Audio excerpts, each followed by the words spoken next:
Hi everyone. Um, I actually thought of an introduction to this channel, so if you're new, welcome.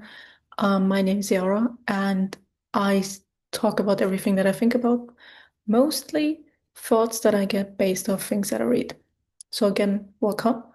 And for today, I actually decided to continue kind of like the AGI AI alignment series, um, because I'm currently reading a book on efficiency, which explores actually the origins of efficiency, where they come from, and how we developed specifically in the manufacturing sphere, because that's where efficiency is the most important thing to keep in mind. The book is called The Origins of Efficiency. It was released by Stripe Press, and I think I did mention that Stripe Press is an amazing place to find pretty niche down books in topics you probably never thought about. For me, I never thought about manufacturing, for instance, but it turns out there is one detail that I think was pretty important to me when I was reading the book, namely the distinction between value-adding details and processes and non-value adding details and processes. Now, here's the thing, the book really explores with case studies how we went from one in a lifetime discoveries to being able to scale these discoveries.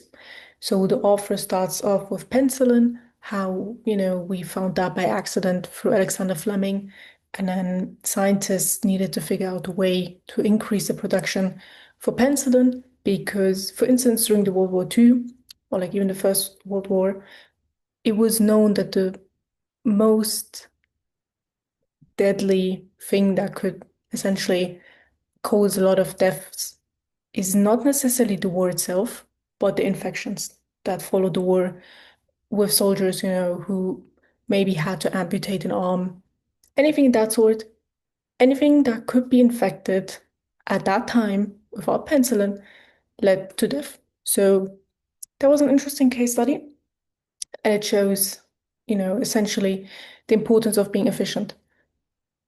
Now, here's the thing. We know that manufacturing is kind of different than the penicillin example that I showed you because they link up the processes for pharma and medications. It's a different thing and it's more life-saving than, for instance, building cars and being efficient in the sense of building products. Now, here's where the distinction comes in, which I want to talk about because I feel like that's where I can have the most impact. Now, the author in the book describes, so he describes non-value adding details and the processes that bring value. And he uses the example of the Toyota production line and also of the Ford production line. The thing with the Ford production line is that you still have historical data on how they actually built the first models, specifically Model T.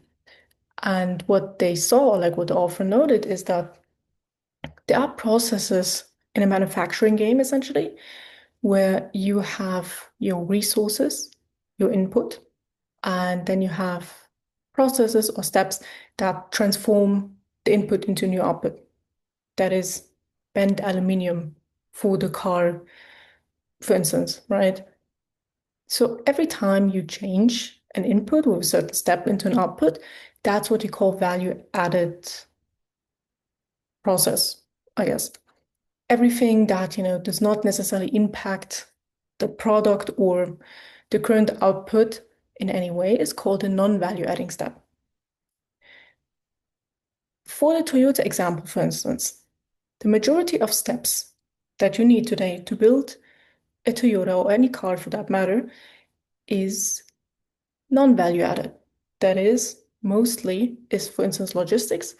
A lot of it is, selling the car. So again, logistics essentially, it does not necessarily come down to changing the input and output to build a car.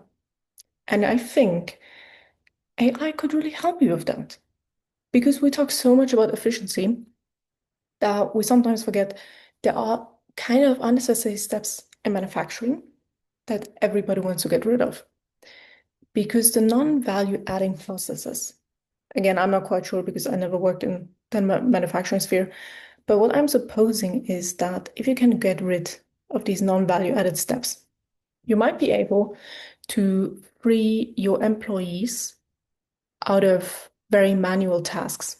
Because I think if you think about logistics and, you know, having to order around items from one place to another, I feel like that's very, very boring and also highly time consuming.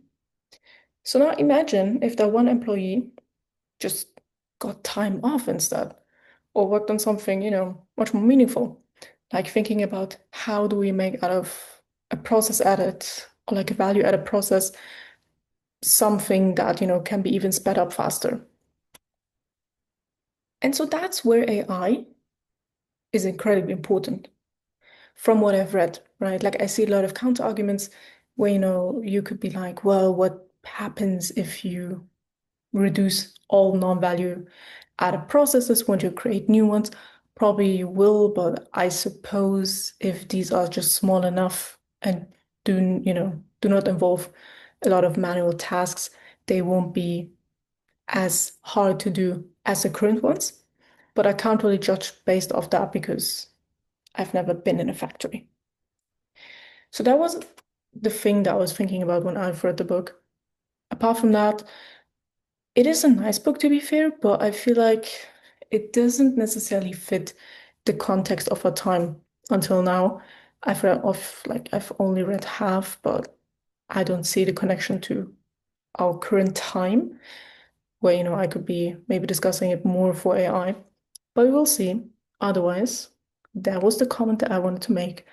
I feel like the video was short enough, but it still felt like I was waffling. Anyways, if you stick around, because I was looking at the analytics, and some people do stay around until this point, thank you for listening. I hope I didn't bore you out of your mind, and maybe you did learn something. Otherwise, I'll link this book down below if you want to read it. The cover is amazing, but so is the content.